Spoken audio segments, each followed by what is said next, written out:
Hey guys, today we're going to talk through the A.C.E.S plus C writing protocol that we're going to use in class this semester.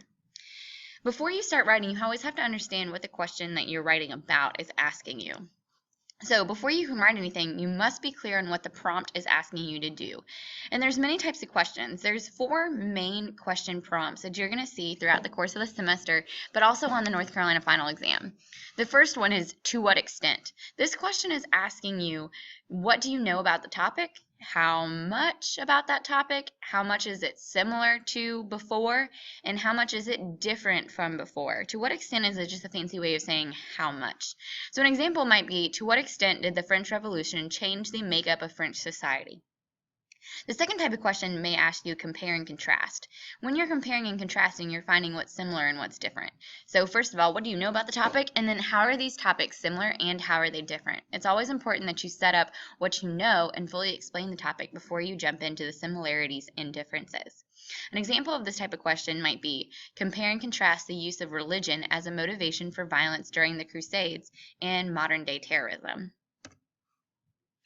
The 2 final questions that you might see is explain and analyze. Explain and analyze is exactly what you're going to do. It's 2 steps. You're first of all going to explain the topic, and then you're going to analyze it. Analyzing is a fancy way of saying what was the most important part and how do they relate. So the question's asking you, what do you know about this topic? And then what's the most important part?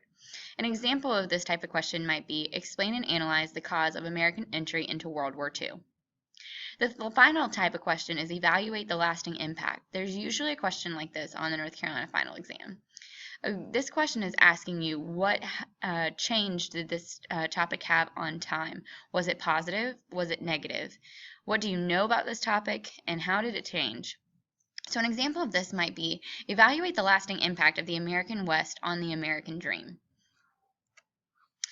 In addition, before you write, you also want to plan your response. So now that you understand the question, you now are able to start planning out what you're going to write about.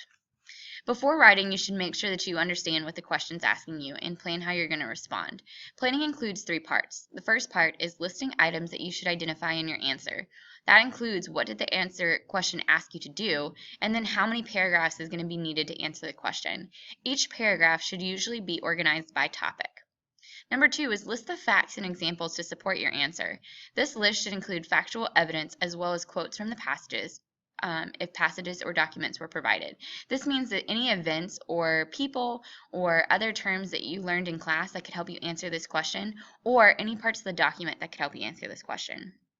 The third and final part is plan your responses in outline format to help you organize your thoughts and make sure that you don't leave out any information. When you're answering a constructed response question, it's always going to be shorter and may only have 1 or 2 documents. This response is usually limited to 1 or 2 paragraphs. An essay question is longer and it involves 3 or more documents. This response is always 3 or more paragraphs. Most usually, it's going to be 5. Outline format looks a little bit like this. In the first bullet point, you'll have your introduction, where you're going to include your thesis. On the second bullet point, you're going to have body paragraph 1, and you're going to list the topic there. You're always going to have a hook sentence or a transitionary sentence. This sentence is helping you transition from one paragraph to another. Then you're going to list your evidence out. That way you know which evidence goes in which body paragraph and how it relates topically. If you had a body paragraph 2, you would just continue on after that. The final and last part of your outline is your conclusion, where you're going to restate your thesis. You may have more than 1 body paragraph, depending on what the question's asking you to do, and it's important to keep that in mind and also open yourself up to that opportunity. Writing using the A.C.E.S protocol. The A.C.E.S plus C is a 5-step protocol to help you answer any sort of constructed response or essay questions. The A stands for answer the question. The C stands for cite evidence or examples to support your answer.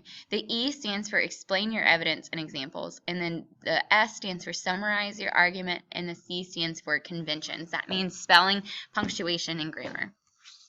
The first step is answering the question. Your response should always answer the question, and it will become what we call a thesis statement. An example of this question would be, evaluate the lasting impact of the destruction of the buffalo population on Native Americans. If I was to rewrite and answer the question, it would sound a little bit like this. The lasting impact of the destruction of the buffalo population on Native Americans was negative because the Native Americans depended on the buffalo for their way of life. You'll notice here that I not only answered the question, but I also explained my answer a little bit more to make it more of an argument. Negative is the answer. The lasting impact was negative, but then I explain why. Because the Native Americans depended on them for their way of life. Step 2 is citing your evidence. You should use facts that you previously know, facts from the passage, or quotes from the passage to support your answer or thesis statement.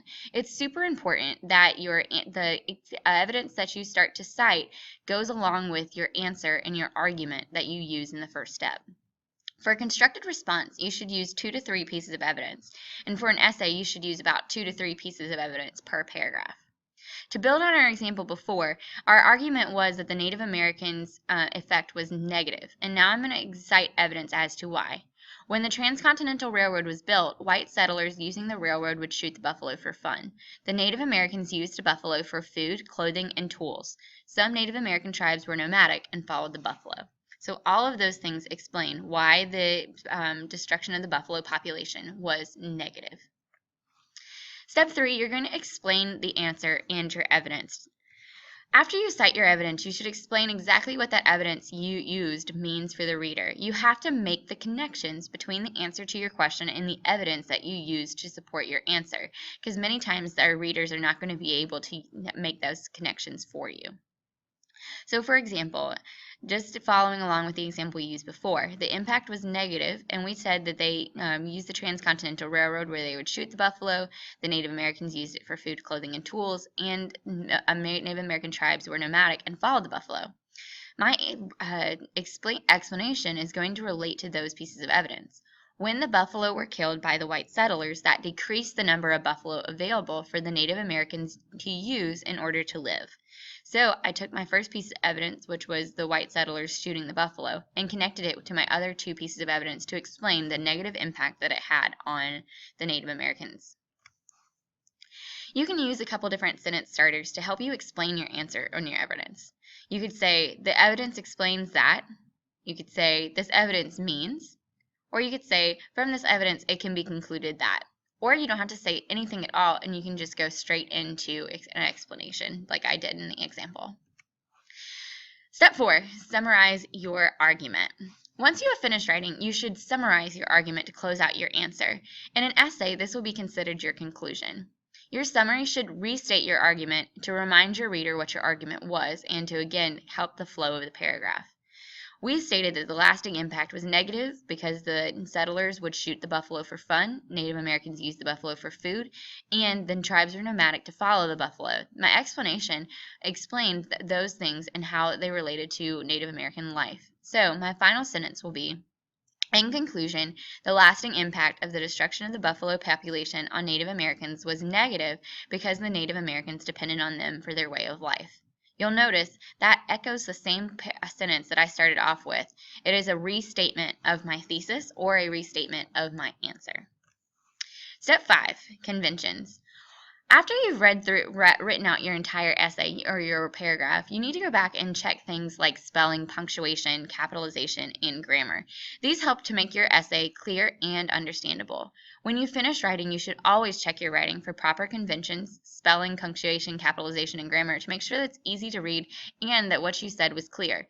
Also, it helps you to make sure that you didn't leave out any important pieces of evidence that would have helped make your argument stronger. Here is the basic rubric that will be used to grade your A.C.E.S plus C writing. It's based on each of the 5 steps. Answer the question, cite evidence, explain, summarize, and then conventions. You always want to be in the final and far right column in the 4s. That means that your question is clearly stated, it's answered correctly with sophistication and deep understanding. To get in the 4 column, that means that you not only answered the question, but you also explained your answer like we did in the example. When you're citing evidence, you're citing 2 or more insightful pieces of evidence and that exceeds the basic level of support, meaning that it's relevant to your answer that you provided in the argument, and it also goes above and beyond. This might be something that you work on over time. And the explanation is insightful and sophisticated. You not only just explain the basic piece of that evidence, you also go above and beyond to back up your argument with that explanation. Summary. Your summary is clear and insightful. This means that you're going above and beyond just restating your thesis and instead making an additional argument or drawing it back to another piece of evidence. And then the last part is there's no grammatical errors. If there's any spelling or grammar, punctuation, or capitalization errors more than 2, that means then you'll result in some points taken off. A constructive response question are usually 1 to 2 paragraphs, and that in those paragraphs you'll have all of the steps of the A.C.E.S plus C writing protocol. However, if you're writing an essay, essays will be at least 5 paragraphs usually, and will include a separate introduction and conclusion paragraph. When this is the case, your answer or your thesis statement will occur in the introduction paragraph, while the citation of the evidence and explanation of the evidence will occur in the body. In the conclusion paragraph, or the last paragraph that you have, that is where you will summarize your argument from the previous paragraphs and cite any other important pieces of information. Now, there's some rules of writing that we all need to follow as historical writers.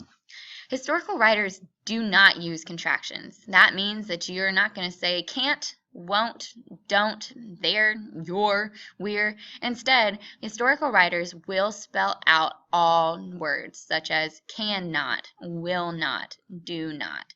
That's an important part to make sure that you're getting all of your points for your conventions. Historical writers are specific. If you're talking about that thing or that or very or really, it leads your reader not to understand exactly what you're talking about. Use more specific words such as extremely, or name the event, the idea, or say repeatedly. Historical writers don't use passive voice. This is always a hard one because we sometimes forget what passive voice is, or it sounds right when we say it out loud or when we say it in our heads. So an example of passive voice would be, President Roosevelt was approved to get out of his wheelchair. The problem with this paragraph is that, or this sentence, is that it uses 2 past tense. So to change it, it would need to change around the order of the sentence to make it make more sense. The doctors approved President Roosevelt to get out of his wheelchair. There is only one action verb there, and it is in past tense, approved. Historical writers write about history in the past tense. For example, many students are tempted to say George Washington will cross the Delaware River, or something along the lines of it's happening now. But when we're talking about the history, it already happened, and so therefore we must talk about it in the past tense. For example, George Washington crossed the Delaware River. Historical writers also do not use personal pronouns. This may be a break from something that you were using before. Oftentimes students want to say, I'm going to tell you about what this paper is about, or I think that, or and when I read the document. You don't need any of these, and oftentimes when you use them, it's just a space filler. So take them out and just start with where the sentence would have started. The Federalist and the Anti-Federalist. If you were going to say, I'm going to tell you what this paper is about, it's about the Anti-Federalist and the Federalist, you would have just taken the whole part of I'm going to tell you, because you're already going to tell me. Historical writers also do not start sentences with and, but, so, or because. These types of words are connecting words, meaning that they connect one idea with another. So, for example, do not but the Egyptians. If you were going to say that, you would say something along the lines of in addition to, or in conclusion that, or another idea. Using words like that help you to move along.